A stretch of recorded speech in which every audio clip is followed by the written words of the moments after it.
Assalamualaikum warahmatullahi wabarakatuh. Kami dari kelompok 4 yang terdiri dari Saya Muhammad Adi Saputra, absen 18. Saya Muhammad Aditya Pratama, absen 19. Saya Muhammad Faris Aditya, absen 20. saya Muhammad Alam Dani absen 21. Saya Muhammad Nasrul Rahman, absen 23. Kami di sini mau menyajikan sebuah materi tentang perpindahan ibu kota di Indonesia pasca kemerdekaan Indonesia di tahun 1945 sampai sekarang. Terus ikuti kami. Terima kasih.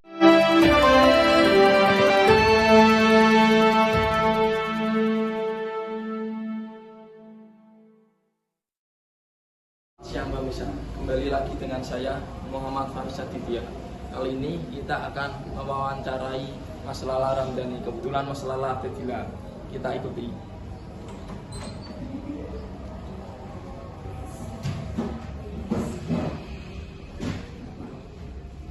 Selamat siang Mas Lala. Iya, siang.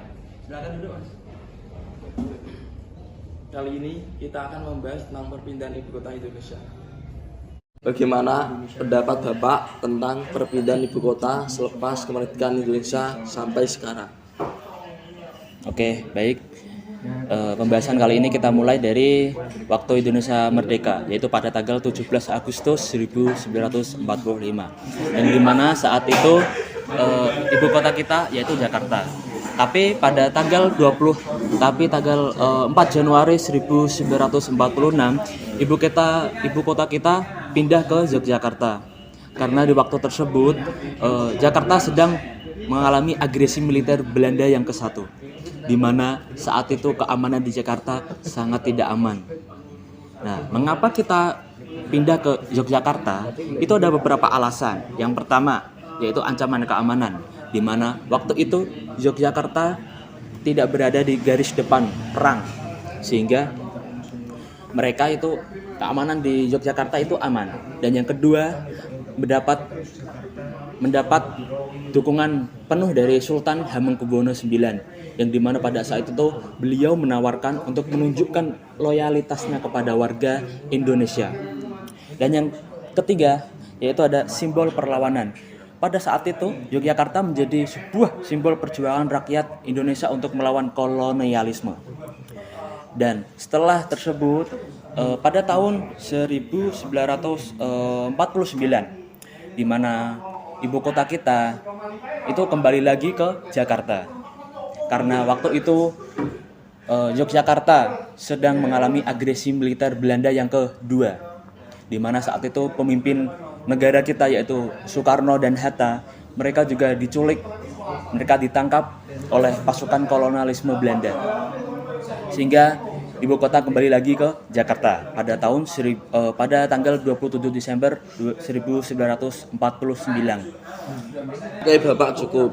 Selanjutnya, bagaimana pendapat Bapak tentang dipindahnya ibu kota Jakarta ke ibu kota Nusantara atau IKN? Ya, baik. Sejak tahun 1950 sampai sekarang ibu kota kita tetap Jakarta. Mengapa begitu? Mengapa bisa bertahan selama itu? Karena ada beberapa alasan yang menguatkan tersebut, yaitu ada yang pertama, ada legitimasi internasional, di mana waktu itu Jakarta sudah diakui sebagai pusat pemerintahan oleh PBB dan negara-negara sahabat lainnya. Dan yang kedua adalah infrastruktur kolonial, di mana gedung-gedung seperti yang ada di Indonesia seperti kantor gubernur dan Istana Merdeka itu sudah bisa memudahkan administrasi kita.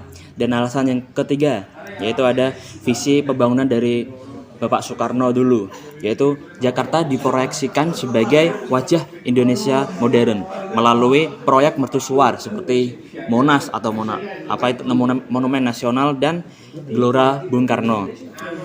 Tapi dalam masa sekarang kita juga mengalami sebuah hambatan, yang dimana kita sekarang juga kan sudah mengalami era Orde Baru yang berawal dari tahun 1966 sampai 1998, di mana Jakarta tumbuh sebagai pusat perekonomian, namun diiringi masalah urbanisasi masif dan kemacetan dan kesenjangan sosial, sehingga Jakarta sekarang dikenal sebagai kota yang memang sangat macet dan tanahnya mungkin sudah turun sekarang, sehingga itu juga menguatkan alasan mengapa ibu kota kita dipindah ke IKN.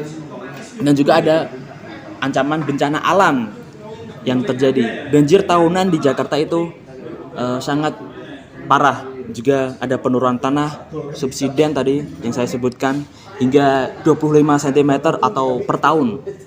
Ada penurunan subsiden tuh sampai 25 cm per tahun di wilayah utara Jakarta. Sehingga sekarang ini kita rencana akan mengubah ibu kota kita ke IKN. Sebenarnya dari tahun 2024 ibu kota kita sudah berubah jadi IKN. Sudah berubah di IKN. Lokasinya itu ada di Penajam Pasir Utara dan Kutai Kartanegara, Kalimantan Timur.